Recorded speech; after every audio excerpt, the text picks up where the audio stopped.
Gilgamesh.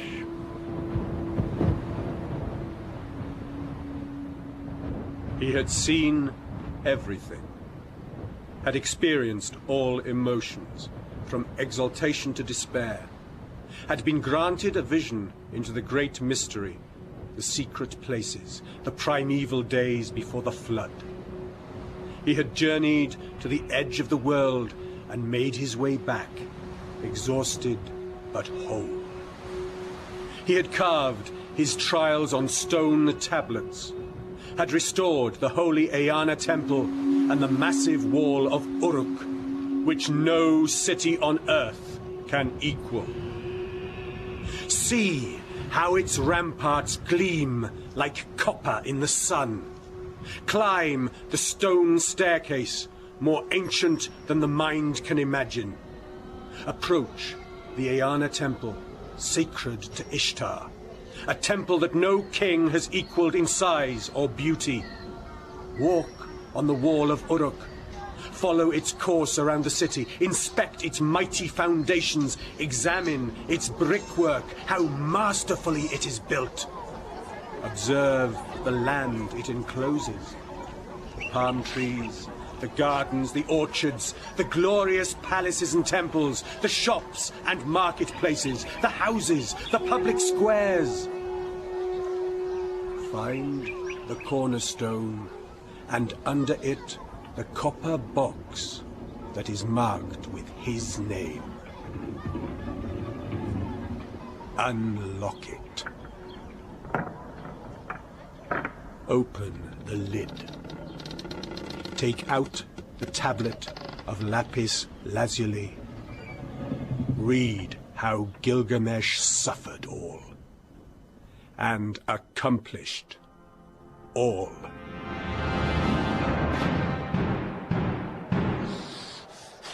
Surpassing all kings, powerful and tall beyond all others, violent, splendid, a wild bull of a man, unvanquished leader, hero in the front lines, beloved by his soldiers. Fortress! They called him. Protection of the people! 2/3 divine and 1/3 human. Son of King Lugalbanda, who became a god, and of the goddess Ninsun. He opened the mountain passes, dug wells on the slopes, crossed the vast ocean, sailed to the rising sun, journeyed to the edge of the world in search of eternal life. And once he found Utnapishtim, the man who survived the great flood and was made immortal, he brought back the ancient forgotten rites, restoring the temples that the flood had destroyed, renewing the statutes and sacraments for the welfare of the people and the sacred land. Who is like Gilgamesh? What other king has inspired such awe? Who else can say, I alone rule, supreme among mankind. The city is his possession. He struts through it, arrogant, his head raised high, trampling its citizens like a wild bull. He is king. He does whatever he wants. Takes the son from his father and crushes him. Takes the girl from her mother and uses her. The warrior's daughter, the young man's bride, he uses her. No one dares to oppose him. But the people of Uruk cried out to heaven, and their lamentation was heard. The gods are not unfeeling. Their hearts were touched. They went to Anu, father of them all, protector of the realm of sacred Uruk, and spoke to him on the people's behalf. Heavenly Father, Gilgamesh, noble as he is, splendid as he is, has exceeded all bounds. Is this how you want your king to rule? Anu heard them. He nodded his head. Then to the goddess, mother of creation, he called out, Aruru, you are the one who created humans. Now go and create a double for Gilgamesh, his second self, a man who equals his strength and courage, a man who equals his stormy heart. Create a new hero. Let them balance each other perfectly, so that Uruk has peace.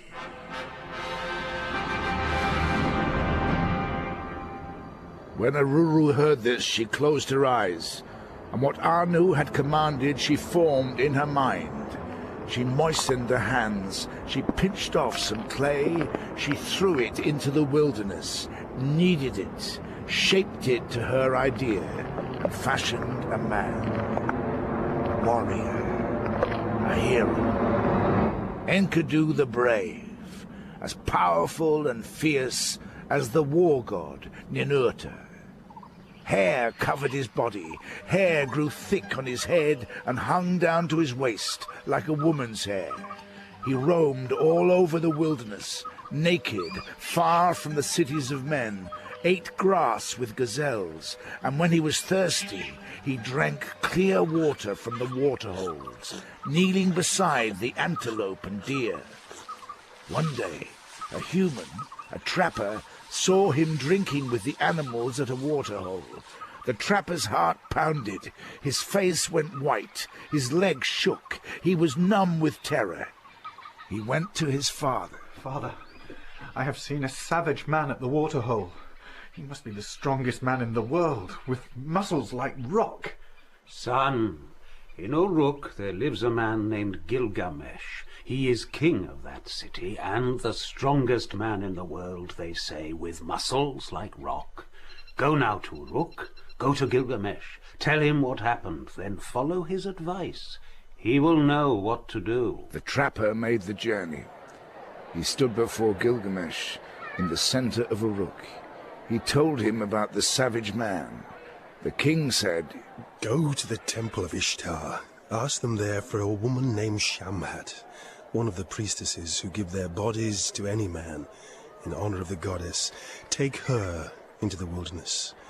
When the animals are drinking at the waterhole, tell her to strip off her robe and lie there, naked, ready, with her legs apart. The wild man will approach. Let her use her love arts." The trapper found Shamhat, Ishtar's priestess, and they went off into the wilderness. For 2 days they sat as the animals came to drink clear water. Early in the morning of the 3rd day, Enkidu came and knelt down to drink clear water with the antelope and deer. They looked on in amazement. The man was huge and beautiful. Deep in Shamhat's loins, desire stirred. Her breath quickened as she stared at this primordial being. She stripped off her robe and lay there naked, with her legs apart, touching herself. Enkidu saw her and warily approached. He sniffed the air.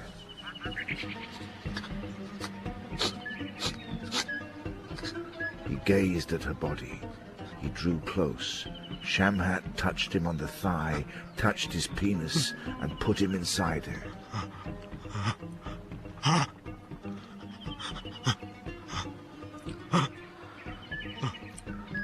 She used her love arts. She took his breath with her kisses, held nothing back, and showed him what a woman is.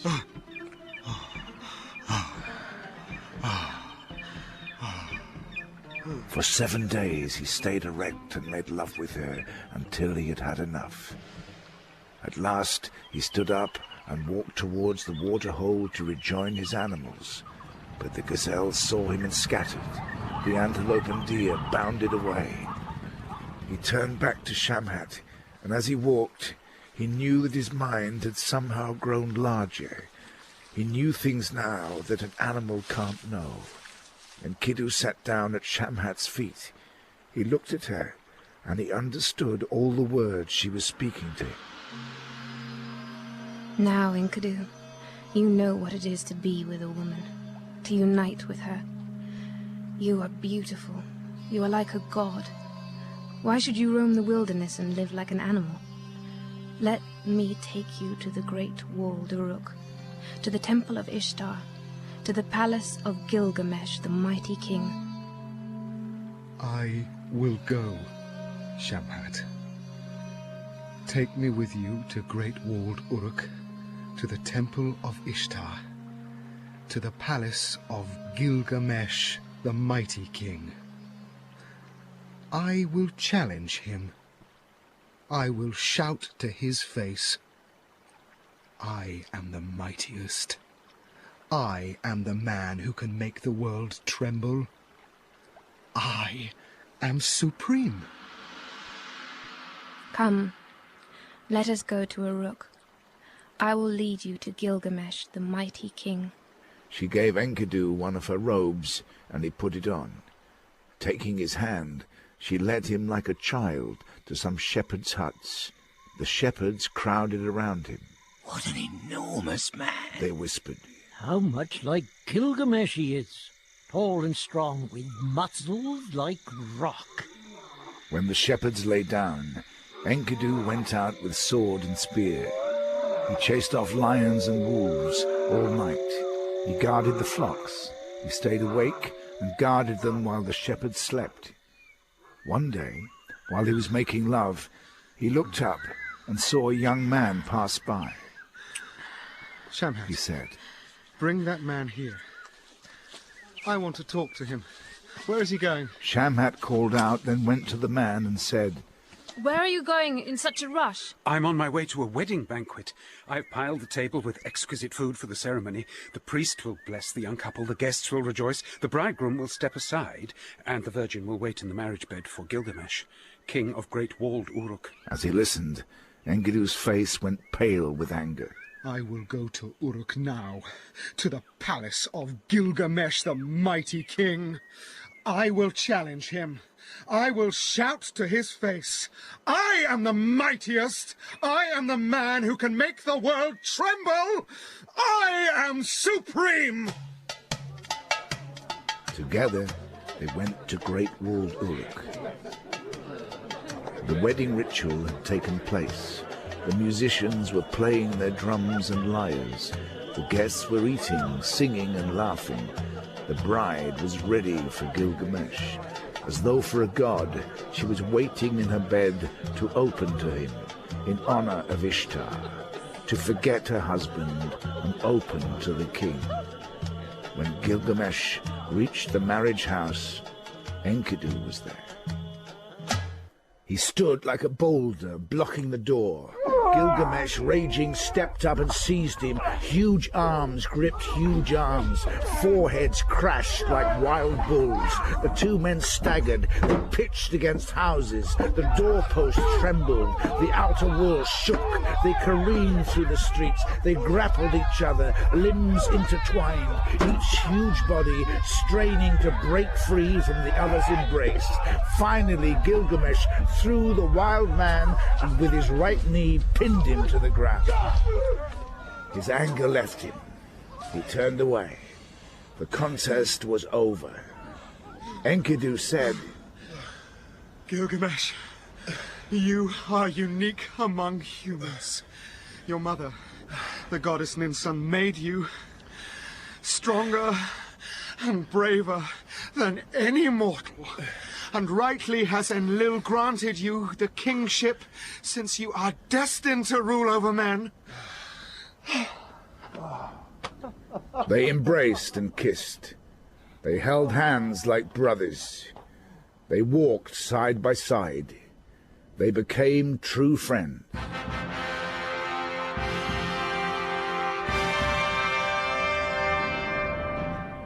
Time passed quickly. Gilgamesh said, Now we must travel to the cedar forest, where the fierce monster Humbaba lives. We must kill him and drive out evil from the world. Enkidu sighed. His eyes filled with tears. Gilgamesh said, Why are you sighing? Why, dear friend, do your eyes fill with tears? Dear friend, a scream sticks in my throat. My arms are limp. How can any man dare to enter the cedar forest? It is sacred to Enlil. Hasn't he declared its entrance forbidden? Hasn't he put Humbaba there to terrify men?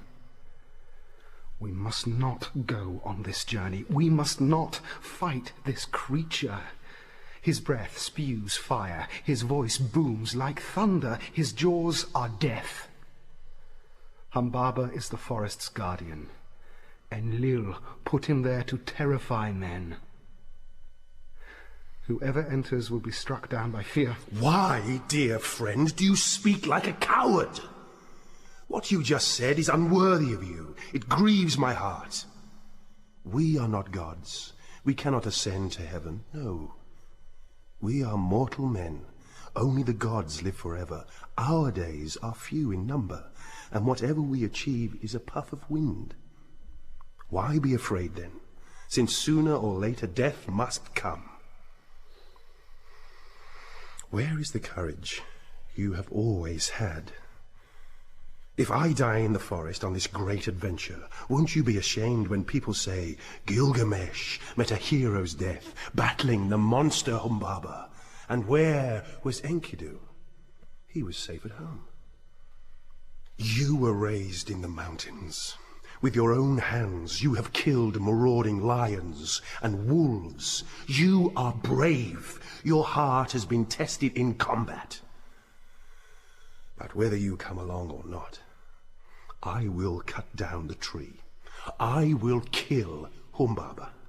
I will make a lasting name for myself. I will stamp my fame on men's minds forever. Gilgamesh bolted the 7 gates of Great Walled Uruk, and the people gathered. Crowds of them poured out into the streets. Gilgamesh sat on his throne. The crowds pressed in to hear him. Gilgamesh spoke. Hear me, elders of Great Walled Uruk. I must travel now to the cedar forest, where the fierce monster Humbaba lives. I will conquer him. In the cedar forest, I will cut down the tree. I will kill Humbaba. The whole world will know how mighty I am. I will make a lasting name for myself. I will stamp my fame on men's minds forever. Enkidu stood up. There were tears in his eyes. Elders of Uruk, persuade the king not to go to the cedar forest, not to fight the fierce monster Humbaba, whose roar booms forth like a thunderclap, whose breath spews fire, whose jaws are death, who can hear all sounds in the forest, even the faintest rustling among the leaves. Who among men or gods could defeat him? Humbaba is the forest's guardian. Enlil put him there to terrify men. The elders bowed to the king and said, You are young, sire. Your heart beats high and runs away with you. Why do you wish to embark on this folly? We have heard of Humbaba. He is dangerous. He is horrible to look at. His breath spews fire. His jaws are death. How can any man, even you, dare to enter the cedar forest? Who among men or gods could defeat him? Humbaba is the forest's guardian. Enlil put him there to terrify men. Enkidu, tell me, has your courage returned? Are you ready to leave? Or are you still afraid of dying a hero's death? Dear friend, let us go to the forge and order the smiths to make us weapons that only the mightiest heroes could use. Enkidu listened gravely. He stood silent there for a long time. At last he nodded. Gilgamesh said, Before we leave, let us pay a visit to my mother's temple. Let us go and speak to the Lady Ninsun, the wise, the all-knowing. Let us bow before her. Let us ask for her blessing and her advice. Hand in hand, the two friends walked to Ninsun's temple. Gilgamesh bowed to his mother, the goddess Ninsun, and said, I must travel now to the cedar forest. I must journey to meet the fierce monster Humbaba. I must walk a road that no man has travelled. I must face a combat that no man has known. Dear Mother, great goddess, help me in this. Give me your blessing before I leave, so that I may come back from the cedar forest victorious and see your face again. Ninsun listened to his words with sorrow. She climbed the stairs and went up to the roof. She lit sweet incense in honor of Shamash. She lifted her arms in prayer and said, Lord of heaven, you have granted my son beauty and strength and courage. Why have you burdened him with a restless heart? Now you have stirred him up to attack the monster Humbaba, to make a long journey from which he may not return. Protect him each day as you cross the sky, and at twilight may Aya, your bride, entrust him to the valiant stars, the watchmen of the night. Hear me, O Lord, protect my son. In your great mercy, lead him to the forest, then bring him home. After she had prayed, the goddess Ninsun, the wise, the all-knowing, came down from the roof and summoned Enkidu. Dear child, you were not born from my womb, but now I adopt you as my son. She hung a jeweled amulet around Enkidu's neck. As a priestess takes in an abandoned child, I have taken in Enkidu as my own son. May he be a brother for Gilgamesh. May he guide him to the forest and bring him home. Enkidu said to Gilgamesh, Since you must do this, I must go with you. So let us leave. Let our hearts be fearless. I shall go first, since I know the way to the cedar forest, where Humbaba lives. At 400 miles they stopped to eat. At 1,000 miles they pitched their camp. They had travelled for just 3 days and nights, a 6 weeks' journey for ordinary men. When the sun was setting, they dug a well. They filled their water skins with fresh water. Gilgamesh climbed to the mountain top. He poured out flour as an offering and said, Mountain, bring me a favorable dream. Enkidu did the ritual for dreams, praying for a sign. A gust of wind passed.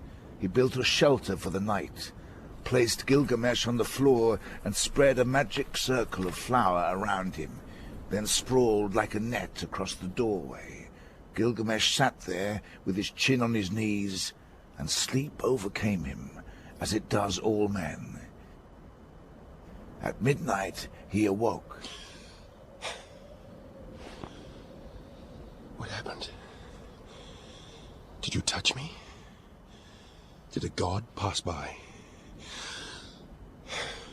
What makes my skin creep?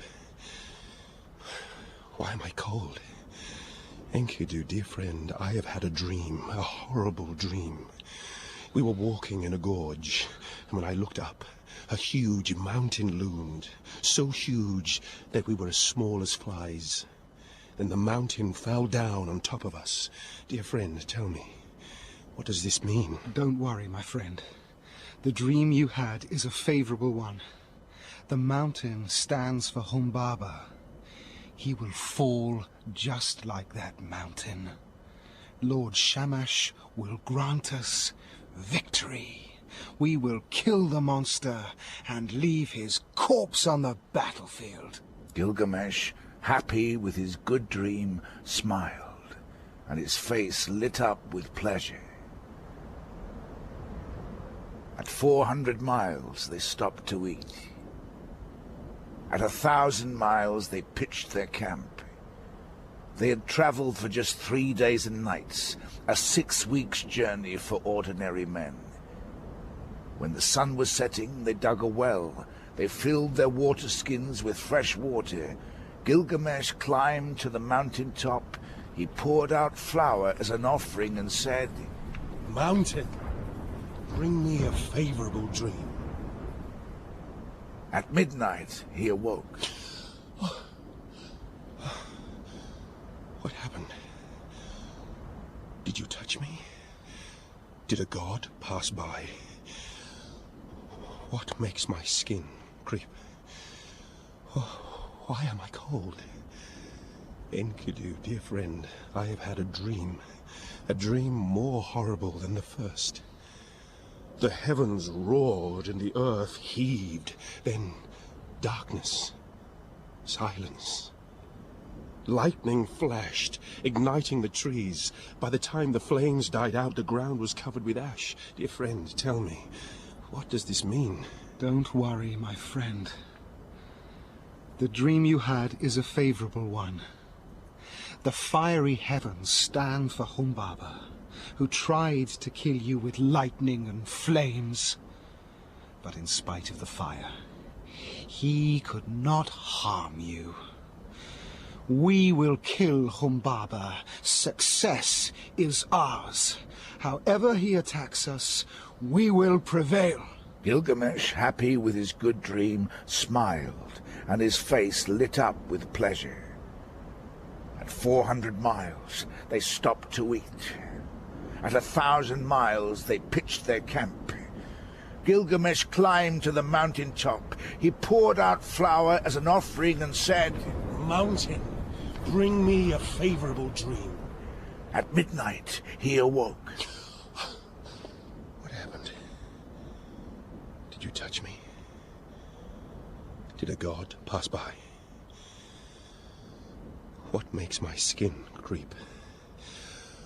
Why am I cold? Enkidu, dear friend, I have had a dream more horrible than both the others. I saw a fierce eagle with a lion's head. It floated down towards me like a huge cloud. It grimaced at me. Terrifying flames shot from its mouth. Then besides me I saw a young man with an unearthly glow. He seized the creature. He broke its wings. He wrung its neck and threw it to the ground. Dear friend, tell me, what does this mean? Don't worry, my friend. The dream you had is a favorable one. The eagle that you saw with a lion's head stands for Humbaba. Though it dives straight towards you and terrifying flames shot from its mouth, nothing could cause you harm. The young man who came to our rescue was our Lord Shamash. He will stand beside us when the monster attacks. Whatever happens, we will prevail. Gilgamesh, happy with his good dream, smiled, and his face lit up with pleasure. At 400 miles, they stopped to eat. At 1,000 miles, they pitched their camp. They had traveled for just 3 days and nights, a 6 weeks' journey for ordinary men. When the sun was setting, they dug a well. They filled their water-skins with fresh water. Gilgamesh climbed to the mountain top. He poured out flour as an offering and said, Mountain, bring me a favorable dream. At midnight, he awoke. What happened? Did you touch me? Did a god pass by? What makes my skin creep? Why am I cold? Enkidu, dear friend, I have had a fourth dream. A dream more horrible than the 3 others. I was wrestling with a gigantic bull. Its bellow shattered the ground and raised clouds of dust that darkened the sky. It pinned me down. It crushed me. I felt its breath on my face. Then suddenly a man pulled me up, put his arms around me and gave me fresh water from his water skin. Dear friend, tell me, what does this mean? Don't worry, my friend. The dream you had is a favorable one. The gigantic bull is no enemy of ours. He stands for the very God who has helped us. Right Shamash, our protector, Lord of the Sky, who in every danger will come to our aid. The man who pulled you up from the ground and gave you fresh water from his water skin is Lugalbanda, your personal god. With his help, we will achieve a triumph greater than any man has achieved. They had reached the edge of the cedar forest. They could hear Humbaba's terrifying roar. Gilgamesh stopped. He was trembling. Tears flowed down his cheeks. Shamash, protect me on this dangerous journey. Remember me. Help me. Hear my prayer. They stood at the edge of the cedar forest, gazing, silent. There was nothing to say. Suddenly, Enkidu was seized by terror. His face turned pale like a severed head.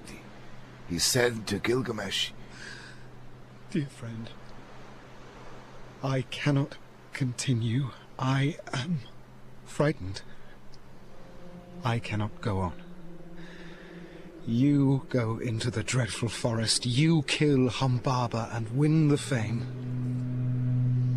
I will return now to Great Walled Uruk, and all men will know what a coward I have been. Dear friend, dear brother, I cannot kill Humbaba alone. Please stay here with me. Stand at my side. 2 boats lashed together will never sink. A 3-ply rope is not easily broken. If we help each other and fight side by side, what harm can come to us? Let us go on and attack the monster. They walked deep into the cedar forest, gripping their axes, their knives unsheathed, following the trail that Humbaba had made. They came within sight of the monster's den. He was waiting inside it. Their blood ran cold. He saw the 2 friends. He grimaced. He bared his teeth. He let out a deafening roar. He glared at Gilgamesh. Young man, you will never go home. Prepare to die. Dread surged through Gilgamesh. Terror flooded his muscles. His heart froze. His mouth went dry. His legs shook. His feet were rooted to the ground. Enkidu saw his dismay and said, Dear friend, great warrior, noble hero, don't lose your courage. Remember this. 2 boats lashed together will never sink. A 3-ply rope is not easily broken. If we help each other and fight side by side, what harm can come to us? Let us go on! They advanced to the monster's den. Humbaba charged out, roaring at them, and said, I know you, Gilgamesh. Don't be a fool. Go away. Leave the cedar forest. And you, Enkidu, you son of a fish or a turtle, you gutless, fatherless spawn who never suckled on mother's milk. I saw you in the pastures when you were young.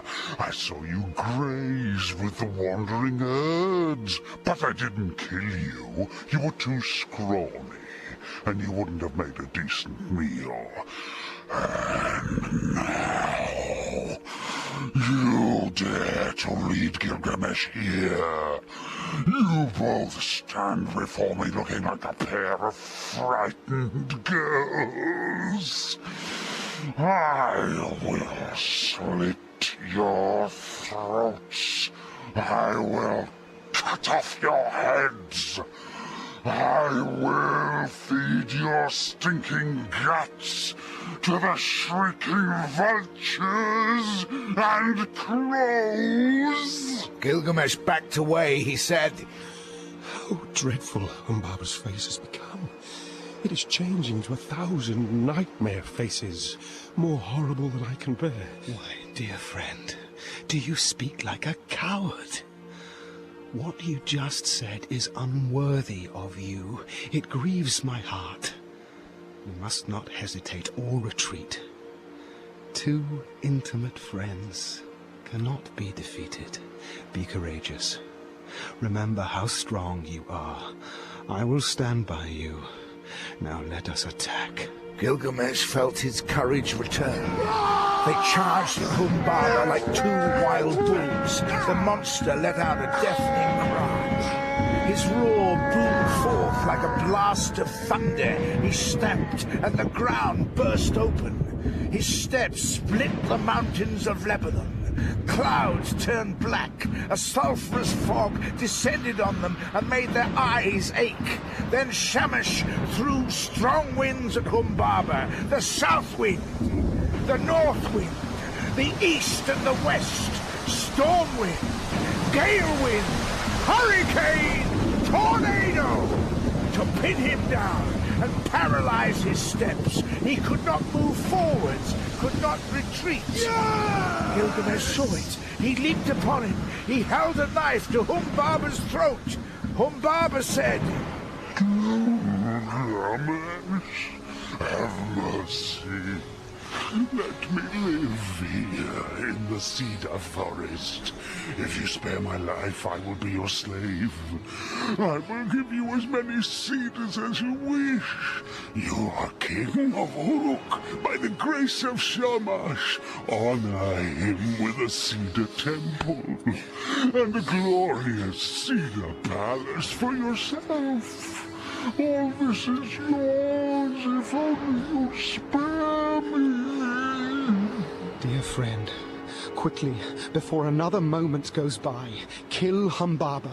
Don't listen to his words. Don't hesitate. Slaughter him. Slit his throat before the great god Enlil can stop us. Before the great gods can get enraged. Knowing he was doomed, Humbaba cried out, Curse you both! Because you have done this, may Enkidu die! May he die in great pain! May Gilgamesh be inconsolable!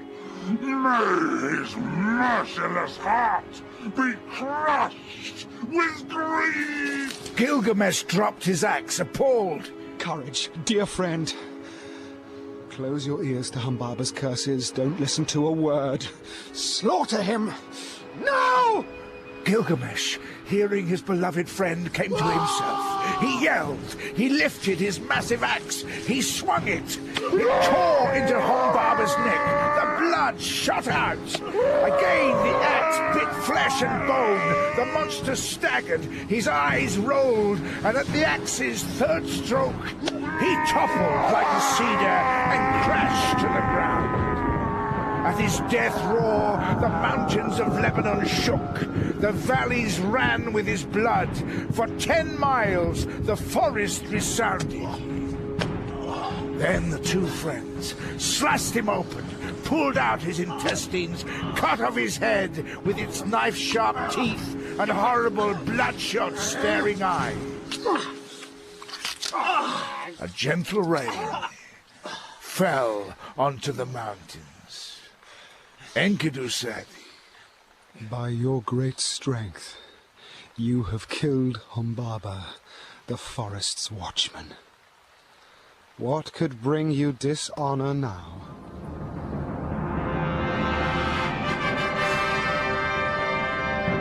When he returned to Great Walled Uruk, Gilgamesh bathed. He washed his matted hair and shook it over his back. He took off his filthy, blood-splattered clothes, put on a tunic of the finest wool, wrapped himself in a glorious gold-trimmed purple robe, and fastened it with a wide fringe belt, then put on his crown. The goddess Ishtar caught sight of him. She saw how splendid a man he was. Her heart was smitten. Her loins caught fire. Come here, Gilgamesh. Marry me. Give me your luscious fruit. Be my husband. Be my sweet man. I will give you abundance beyond your wildest dreams. When you enter my temple and its cedar fragrance, high priests will bow down and kiss your feet. Kings and princes will kneel before you, bringing you tribute from east and west. And I will bless everything that you own. Your goats will bear triplets, your ewes will twin, your donkeys will be faster than any mule, your chariot horses will win every race, your oxen will be the envy of the world. These are the least of the gifts I will shower upon you. Come here, be my sweet man. Why would I want to be the lover of a flimsy door that the wind blows through, a palace that falls on its staunchest defenders, a mouse that gnaws through its thin reed shelter, tar that blackens the workman's hands, a waterskin that is full of holes and leaks all over its bearer, a battering ram that knocks down the rampart of an allied city, a shoe that mangles its owner's foot? Which of your husbands did you love forever? Which could satisfy your endless desires? You loved the gardener, Ishtar, who would bring you baskets of fresh-picked dates every day to brighten your table. You lusted for him. You drew close and said, "Sweet Ishtar, let me suck your rod, touch my vagina, caress my jewel." And he frowned and answered, "Why should I eat this rotten meal of yours? What can you offer but the bread of dishonor, the beer of shame, and thin reeds as covers when the cold wind blows?" But you kept up your sweet talk, and at last he gave in. Then you changed. You turned him into a toad and doomed him to live in his devastated garden. And why should my fate be any different? If I too became your lover, you would treat me as cruelly as you treated them. Ishtar shrieked with fury, raging, weeping, she went up to heaven to her father Anu, and unto her mother, as tears of anger poured down her cheeks. Father, Gilgamesh has slandered me. He hurled the worst insults at me. He said horrible, unforgivable things. But Ishtar, might you not have provoked this? Did you try to seduce him? Or did he just start insulting you for no reason at all? Please, Father, I beg you. Give me the bull of heaven, just for a little while. I want to bring it to the earth. I want it to kill that liar Gilgamesh and destroy his palace. If you say no, I will smash the gates of the underworld, and 1,000,000 famished ghouls will ascend to devour the living, and the living will be outnumbered by the dead. When Anu heard this, he called for the bull and handed its nose rope to the Princess Ishtar. Ishtar led the bull down to the earth. It entered and bellowed. The whole land shook. The streams and marshes dried up. The Euphrates water level dropped by 10 feet. When the bull snorted, the earth cracked open, and 100 warriors fell in and died. It snorted again. The earth cracked open, and Enkidu fell in, up to his waist. He jumped out and grabbed the bull's horns. It spat slobber into his face. It lifted its tail and spewed dung all over him. Gilgamesh rushed in and shouted, "Dear friend, keep fighting! Together we are sure to win!" Enkidu circled behind the bull, seized it by the tail, and set his foot on its haunch. Then Gilgamesh, skillfully, like a butcher, strode up and thrust his knife between its shoulders and the base of its horns.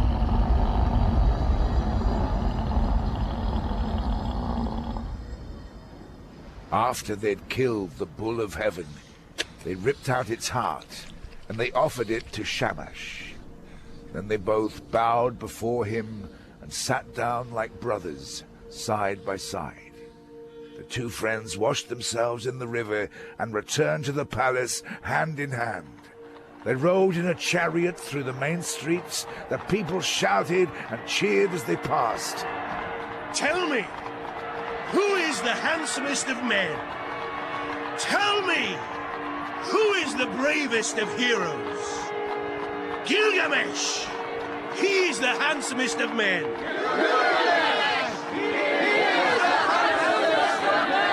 Enkidu! He is the bravest of heroes.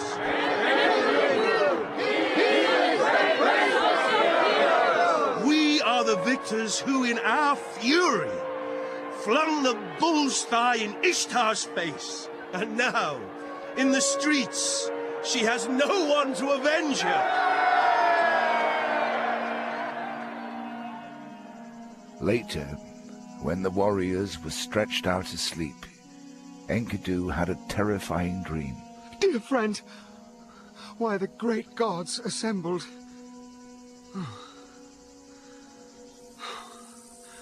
I dreamed that we had offended the gods. They met in council, and Anu said, "They have slaughtered the bull of heaven and killed Humbaba, watchman of the cedar forest. Therefore, one of the two must die." Then Enlil said to him, Enkidu, not Gilgamesh, is the one who must die. Enkidu fell sick. He lay on his bed, sick at heart, and his tears flowed like streams. He said to Gilgamesh, "Dear friend, dear brother, they are taking me from you. I will not return. I will sit with the dead in the underworld, and never will I see my dear brother again." When Gilgamesh heard his friend's words, he wept. Swiftly the tears flowed down his cheeks. Dearest brother, you have been a reasonable man, but now you are talking nonsense. How do you know that your dream is not a favourable one? Fear has set your lips buzzing like flies. But, beloved brother, last night I had a second bad dream. The heavens thundered, the earth replied, and I was standing on a shadowy plain. A creature appeared with a lion's head. His face was ghastly. He had a lion's paws, an eagle's talons and wings. He flew at me. He seized me by the hair. I tried to struggle, but with one blow, he capsized me like a raft. He leaped upon me. Like a bull, he trampled my bones. Gilgamesh, save me. Save me. I cried.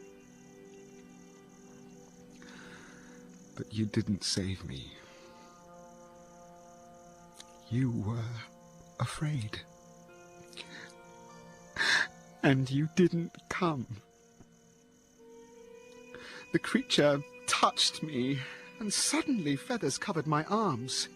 He bound them behind me and forced me down to the underworld, the house of darkness, the home of the dead, where all who enter will never return to the sweet earth again. Those who dwell there squat in the darkness. Dirt is their food, their drink is clay. They are dressed in feathered garments like birds.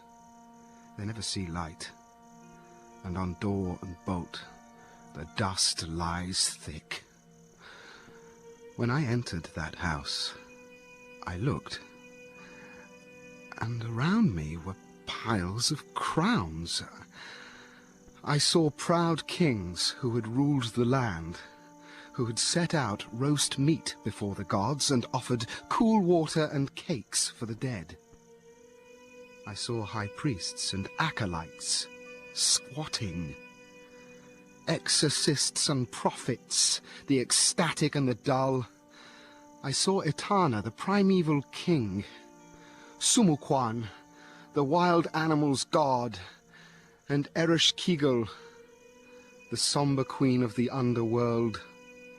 Belitseri, her scribe, was kneeling before her, reading from the tablet on which each mortal's death is inscribed. When the queen saw me, she glared and said, "Who has brought this new resident here?" Though it sounds bad, this dream may be a good omen. The gods send dreams just to the healthy, never to the weak. So it is a healthy man who has dreamed this. Now I will pray to the great gods for help. I will beg them to show you mercy. Then I will have a gold statue made in your image. Don't worry, dear friend. You will soon get better. This votive image will restore you to health.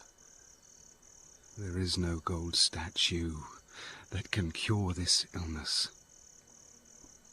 Beloved friend, what Enlil has decided cannot be changed. My fate is settled. There is nothing you can do. At the first glow of dawn, Enkidu cried out to Shamash. He raised his head, and the tears poured down his cheeks. I turn to you, Lord, since suddenly fate has turned against me. And for that wretched trapper who found me when I was free in the wilderness, because he destroyed my life. Destroy his livelihood. May he go home empty. May no animals ever enter his traps. Or if they do, may they vanish like mist, and may he starve for bringing me here. After he had cursed him to his heart's content, he then cursed Shamhat, the priestess of Ishtar. Shamhat! I assign you an eternal fate. I curse you with the ultimate curse. May it seize you instantly as it leaves my mouth. Never may you have a home and family. Never caress a child of your own. May your man prefer younger, prettier girls. May he beat you as a housewife beats a rug. May your roof keep leaking and no carpenter fix it. May wild dogs camp in your bedroom. May owls nest in your attic. May drunkards vomit all over you.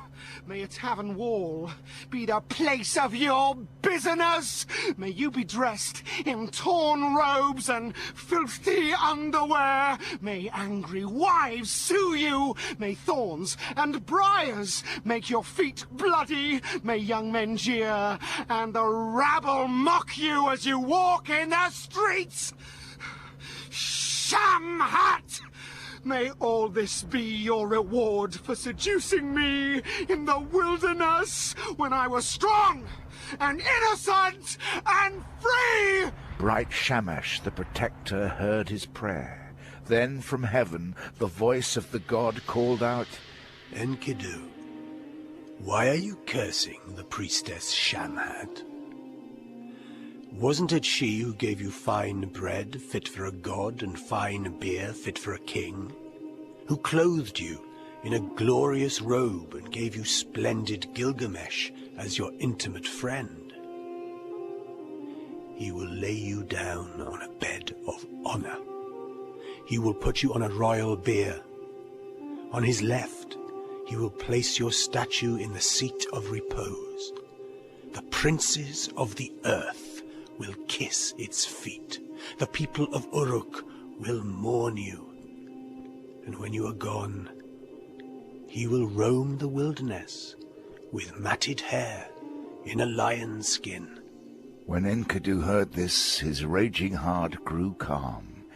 He thought of Shamhat and said, Shamhat, I assign you a different fate. My mouth that cursed you will bless you now. May you be adored by nobles and princes. 2 miles away from you may your lover tremble with excitement. 1 mile away may he bite his lip with anticipation. May the warrior long to be naked beside you.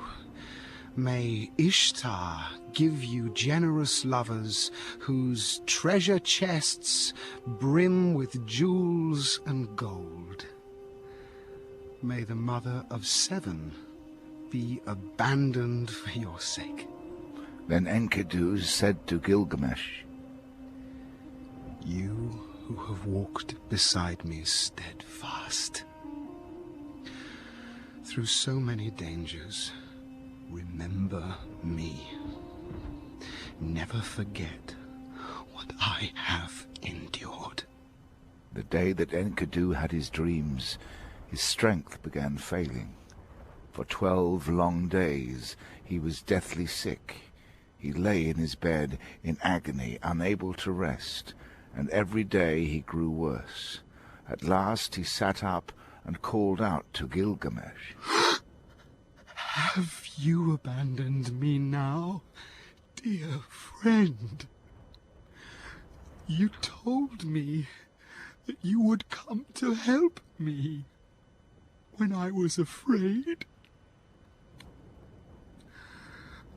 But I cannot see you. You have not come to fight off this danger. Yet weren't we to remain forever inseparable? You and I.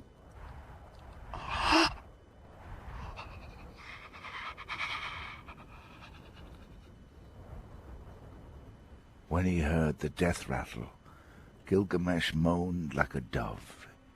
His face grew dark. Beloved, wait. Don't leave me. Dearest of men, don't die. Don't let them take you from me.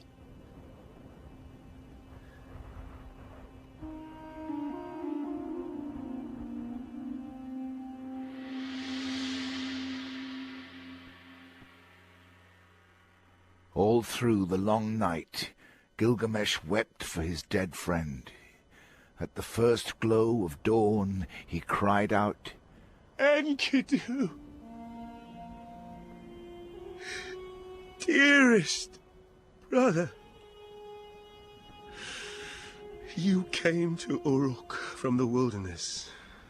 Your mother was a gazelle, your father a wild ass. You were raised on the milk of antelope and deer, and the wandering herds taught you where the best pastures were. May the paths that led you to the cedar forest mourn you constantly, day and night. May the elders of great walled Uruk mourn you, who gave us their blessing when we departed. May the hills mourn you, and the mountains we climbed. May the pastures mourn you as their own son. May the forest we slashed in our fury mourn you. May the bear mourn you, the hyena, the panther, the leopard, deer, jackal, lion, wild bull, gazelle. May the rivers Ovalea and Euphrates mourn you, whose sacred waters we offered to the gods. May the young men of great-walled Uruk mourn you, who cheered when we slaughtered the bull of heaven. May the farmer mourn you, who praised you to the skies in his harvest song. May the shepherd mourn you, who brought you milk. May the brewer mourn you, who made you fine beer. May Ishtar's priestess mourn you, who massaged you with sweet-smelling oil. May the wedding guests mourn you like their own brother. May the temple priests mourn you, loosening their hair. Hear me! Elders, hear me, young men. My beloved friend is dead. He is dead. My beloved brother is dead. I will mourn as long as I breathe. I will sob for him, like a woman who has lost her only child. Oh, oh, oh, Enkidu.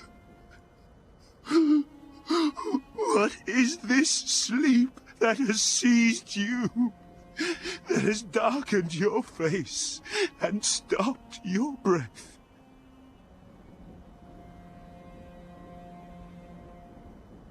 But Enkidu did not answer.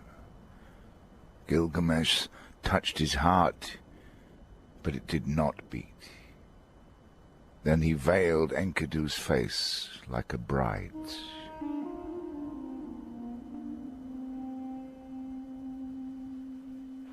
After the funeral, Gilgamesh went out from Uruk into the wilderness with matted hair in a lion skin. Must I die too? Must I be as lifeless as Enkidu? How can I bear this sorrow that gnaws at my belly?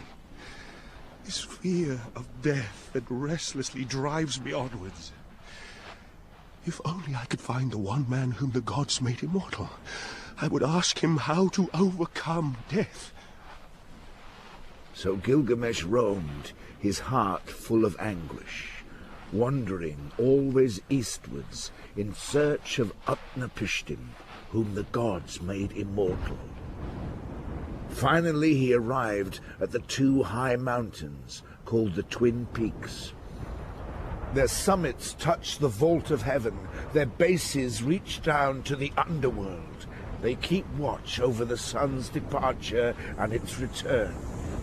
Two scorpion people were posted at the entrance, guarding the tunnel into which the sun plunges when it sets and moves through the earth to emerge above the horizon at dawn.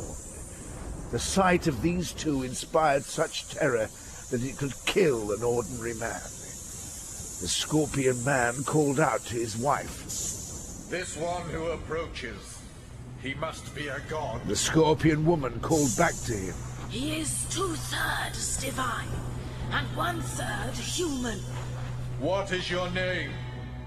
How have you dared to come here? Why have you traveled so far? Over seas and mountains difficult to cross. Through wastelands and deserts no mortal has ever entered. Tell us the goal of your journey. We want to know. Gilgamesh is my name.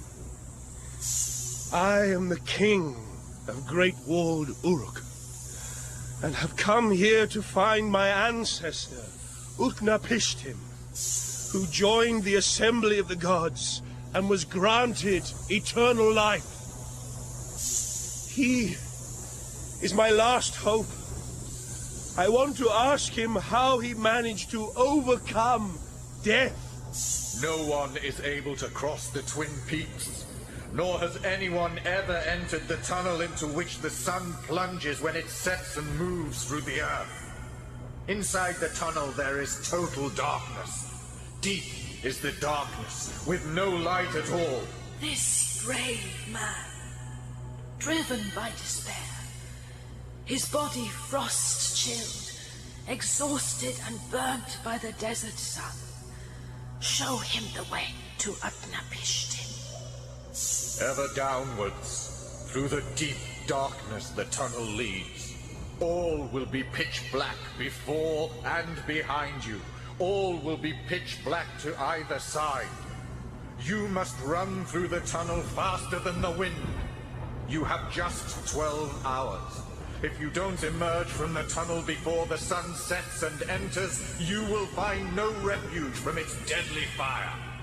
Penetrate into the mountain's depths. May the Twin Peaks lead you safely to your goal. May they safely take you to the edge of the world.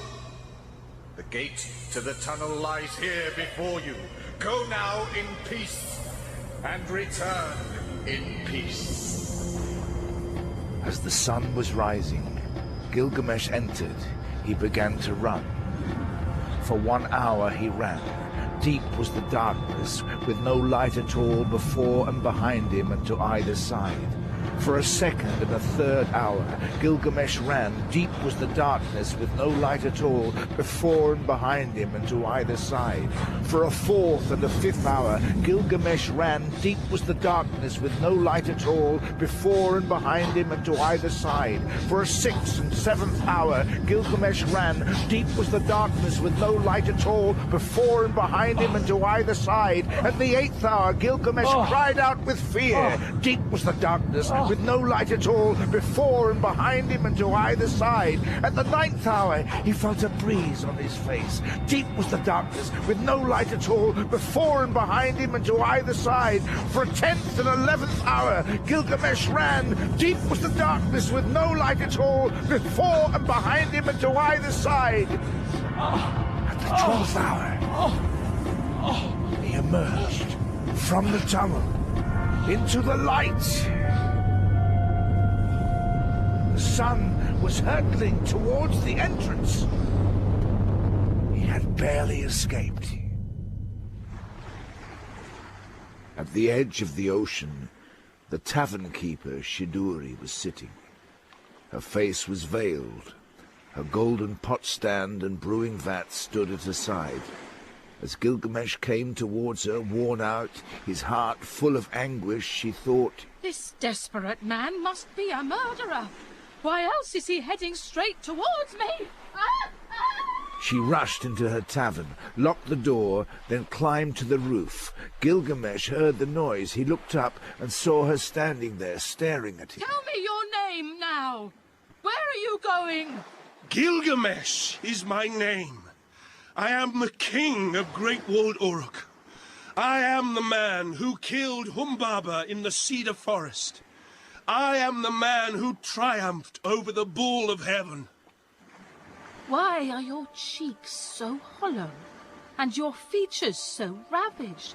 Why is your face frost-chilled and burnt by the desert sun? Why is there so much grief in your heart? My friend, my brother, whom I loved so dearly, who accompanied me through every danger, Enkidu. My brother, whom I loved so dearly, who accompanied me through every danger. The fate of mankind has overwhelmed him. For 6 days I would not let him be buried, thinking if my grief is violent enough, perhaps he will come back to life again. For 6 days and 7 nights I mourned him, until a maggot fell out of his nose. Then I was frightened. I was terrified by death, and I set out to roam the wilderness. I cannot bear what happened to my friend. I cannot bear what happened to Enkidu. So I roamed the wilderness in my grief. Show me the road to Utnapishtim. I will cross the vast ocean if I can. If not, I will roam the wilderness in my grief. Never has there been a path across the vast ocean, nor has there ever been any human who was able to cross it. The one man who can help you is Urshanabi, Utnapishtim's boatman. He is trimming pine branches down in the forest, and he has the stone men with him. Go to him. Ask. If he says yes, you can cross the vast ocean. If he says no, you will have to turn back. At these words, Gilgamesh gripped his axe, drew his knife, and crept down towards them. When he was close, he fell upon them like an arrow. His battle cry rang through the forest. Urshanabi saw the bright knife, saw the axe flash, and he stood there dazed. Fear gripped the stone men who crewed the boat. Gilgamesh smashed them to pieces, then threw them into the sea. They sank in the water. Gilgamesh came back and stood before him. Urshanabi stared, then he said, "Who are you? Tell me, what is your name? I am Urshanabi, the servant of Utnapishtim, the distant one." Gilgamesh is my name. I am the king of great-walled Uruk. I have travelled here across the high mountains. I have travelled here on the hidden road through the underworld, where the sun comes forth. Show me the way to Utnapishtim. Your own hands have prevented the crossing, since in your fury you have smashed the stone men who crewed my boat and could not be injured by the waters of death. But don't despair. There is one more way we can cross the vast ocean. Take your axe. Cut down 300 punting poles, each 100 feet long. Strip them. Make grips and bring them to me. I will wait for you here. Gilgamesh went deep into the forest. He cut down 300 punting poles, each 100 feet long. He stripped them, made grips, and brought them to Urshanabi, the boatman. They boarded the boat and sailed away. They sailed without stopping for 3 days and nights, a 6-week journey for ordinary men, until they reached the waters of death. Now, be careful. Take up the first pole, push us forwards, and do not touch the waters of death. When you come to the end of the first pole, drop it. Take up a second and a third one until you come to the end of the 300th pole, and the waters of death are well behind us. When all 300 poles had been used, Gilgamesh took Urshanabi's robe. He held it as a sail, with both arms extended, and the little boat moved on towards the shore. Alone on the shore stood Utnapishtim, wondering as he watched them approach. Where are the stone men who crew the boat? Why is there a stranger on board? I've never seen him. Who can he be? Tell me, where can I find Utnapishtim, who joined the assembly of the gods and was granted eternal life? Why are your cheeks so hollow? Why is your face so ravaged, frost-chilled and burnt by the desert sun? Why is there so much grief in your heart? Why are you worn out and ready to collapse, like someone who's been on a long, hard journey? I cannot bear what happened to my friend. I cannot bear what happened to Enkidu. So I roam the wilderness in my grief. How can my mind have any rest? My beloved friend has turned into clay. My beloved Enkidu has turned into clay. And won't I too lie down in the dirt like him and never rise again?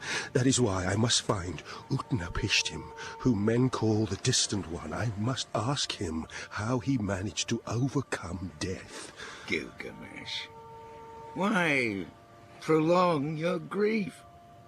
Have you ever paused to compare your own blessed lot with a fool's?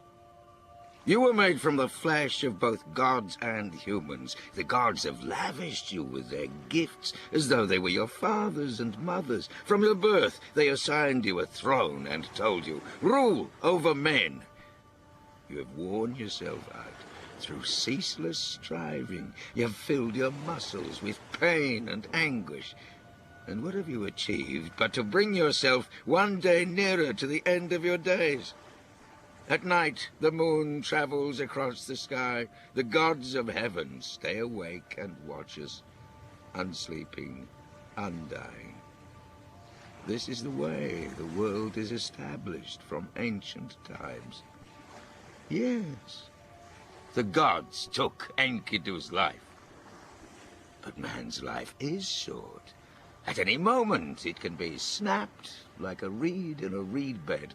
The handsome young man, the lovely young woman, in their prime, death comes and drags them away.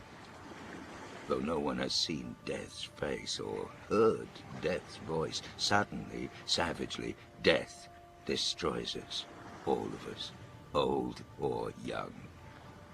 And yet we build houses, make contracts, brothers divide their inheritance, conflicts occur, as though this human life lasted forever.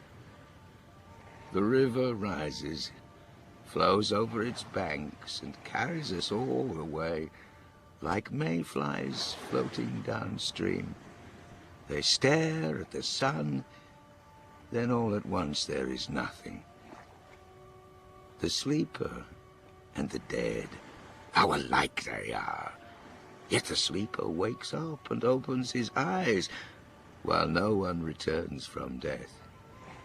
And who can know when the last of his days will come? When the gods assemble, they decide your fate. They establish both life and death for you. But the time of death, they do not reveal. I imagined that you would look like a god. But you look like me. You're not any different. I intended to fight you. Yet now that I stand before you, now that I see who you are, I can't fight. Something is holding me back. Tell me, how is it that you, a mortal, overcame death and joined the assembly of the gods and were granted eternal life? I will tell you a mystery. A secret of the gods. You know Shurupak, that ancient city on the Euphrates? I lived there once. I was its king once, a long time ago, when the great gods decided to send the flood. 5 gods decided, and they took an oath to keep the plan secret. Anu, their father, the counselor Enlil, Ninurta, the god's chamberlain, and Enugi, the sheriff. Ea, also the cleverest of the gods, had taken the oath. But I heard him whisper the secret to the reed fence around my house. Reed fence, listen to my words. King of Shurupak, quickly, tear down your house and build a great ship. Leave your possessions, save your life. The ship must be square, so that its length equals its width. Build a roof over it, just as the great deep is covered by the earth. Then gather and take aboard the ship examples of every living creature. I laid out the structure. I drafted plans. At the first glow of dawn, everyone gathered. Carpenters brought their saws and axes. Reed workers brought their flattening stones. Rope makers brought their ropes, and children carried the tar. The poor helped also, however they could. Some carried timber, some hammered nails, some cut wood. When all our work on the ship was finished, we feasted as though it were New Year's Day. At sunrise, I handed out oil for the ritual. By sunset, the ship was ready. I loaded onto her everything precious that I owned. All my silver and gold, all my family, all my kinfolk, all kinds of animals, wild and tame, craftsmen and artisans of every kind. Then Shamash announced that the time had come. All day, ceaselessly, the storm winds blew, the rain fell, and the flood burst forth, overwhelming the people like war. No one could see through the rain. It fell harder and harder, so thick that you couldn't see your own hand before your eyes, even the gods were afraid. For 6 days and 7 nights, the storm demolished the earth.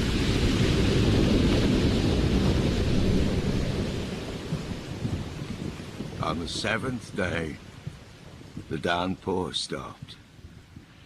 The ocean grew calm. No land could be seen, just water on all sides, as flat as a roof. There was no life at all. The human race had turned into clay. I opened a hatch and the blessed sunlight streamed upon me. I fell to my knees and wept. When I got up and looked around, a coastline appeared a half-mile away. On the peak of Mount Nimush, the ship ran aground. The mountain held it and would not release it.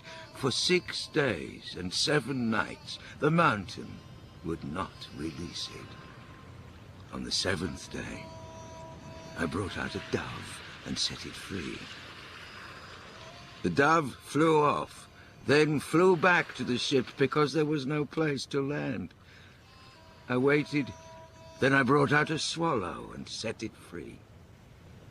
The swallow flew off, then flew back to the ship because there was no place to land. I waited, then I brought out a raven and set it free. The raven flew off, and because the water had receded, it found a branch. It sat there, it ate, it flew off and didn't return. When the waters had dried up and land appeared, I set free the animals I had taken. I slaughtered a sheep on the mountain top and offered it to the gods. I arranged 2 rows of 7 ritual vases. I burned reeds, cedar, and myrtle branches. The gods smelled the fragrance. They smelled the sweet fragrance and clustered around the offering like flies. Then they brought us to this distant place at the source of the rivers. Here we live. Now then, Gilgamesh, who will assemble the gods for your sake? Who will convince them to grant you the eternal life that you seek? How would they know that you deserve it? First, pass this test. Just stay awake for 7 days. Prevail against sleep, and perhaps you will prevail against death. So Gilgamesh sat down against a wall to begin the test. The moment he sat down, sleep swirled over him like a fog. Utnapishtim said to his wife, Look at this fellow. He wanted to live forever, but the very moment he sat down, sleep swirled over him like a fog. Touch him on the shoulder. Wake him. Let him depart and go back safely to his own land, by the gate he came through. Oh, men are liars. When he wakes up, watch how he tries to deceive us. So, bake a loaf for each day he sleeps. Put them in a row beside him, and make a mark on the wall for every loaf. She baked the loaves and put them beside him. She made a mark for each day he slept. The first loaf was rock hard. The second loaf was dried out like leather. The third had shrunk. The fourth had a whitish covering. The fifth was spotted with mold. The sixth was stale. The 7th loaf was still on the coals when Utnapishtim reached out and touched Gilgamesh. I was almost falling asleep when I felt your touch. Look down, friend. Count these loaves that my wife baked and put here while you sat sleeping. This first one, rock hard, was baked 7 days ago. This leathery one was baked 6 days ago, and so on for all the rest of the days you sat here sleeping. Look, they're marked on the wall behind you. What shall I do? Where shall I go now? Death has gored me, lurks in my bedroom, and everywhere I look, everywhere I turn, there is only death. Utnapishtim said to the boatman, This is the last time, Urshanabi, that you are allowed to cross the vast ocean and reach these shores. Then Gilgamesh and Urshanabi boarded, pushed off, and the little boat began to move away from the shore. But the wife of Utnapishtim said, "Wait! This man came a very long way. He endured many hardships to get here. Won't you give him something for his journey home?" When he heard this, Gilgamesh turned the boat around, and he brought it back to the shore. Gilgamesh, you came a very long way. You endured many hardships to get here. Now, I will give you something for your journey home, a mystery, a secret of the gods. There is a small, spiny bush that grows in the waters of the great deep. It has sharp spikes that will prick your fingers like a rose's thorns. If you find this plant and bring it to the surface, you will have found the secret of youth. Gilgamesh dug a pit on the shore that led down into the great deep. He tied 2 heavy stones to his feet. They pulled him downwards into the water's depths. He found the plant. He grasped it. It tore his fingers. They bled. He cut off the stones. His body shot up to the surface, and the waves cast him back, gasping onto the shore. Come here. Look at this marvelous plant. The antidote to the fear of death. With it we will return to the youth we once had. I will take it to Uruk. I will test its power by seeing what happens when an old man eats it. If that succeeds, I will eat some myself and become a carefree young man again.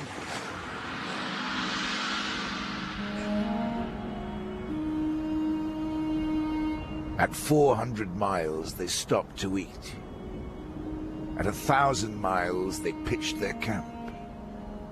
Gilgamesh saw a pond of cool water. He left the plant on the ground and bathed. A snake smelled its fragrance. Stealthily, it crawled up and carried the plant away. As it disappeared, it cast off its skin. When Gilgamesh saw what the snake had done, he sat down and wept. He said to the boatman, What shall I do now? All my hardships have been for nothing. Oh, Urshanabi, was it for this that my hands have labored? Was it for this that I gave my heart's blood? I have gained no benefit for myself, but have lost the marvelous plant to a reptile. I plucked it from the depths. And how could I ever manage to find that place again? And our little boat, we left it on the shore.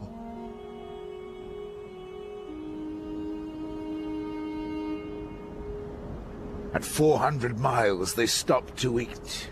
At 1,000 miles, they pitched their camp. When at last they arrived, Gilgamesh said to Urshanabi, This is the wall of Uruk, which no city on earth can equal. See how its ramparts gleam like copper in the sun. Climb the stone staircase, more ancient than the mind can imagine. Approach the Iana temple, sacred to Ishtar, a temple that no king has equaled in size or beauty. Walk on the wall of Uruk, follow its course around the city, inspect its mighty foundations, examine its brickwork, how masterfully it is built. Observe the land it encloses, the palm trees, the gardens, the orchards, the glorious palaces and temples, the shops and marketplaces.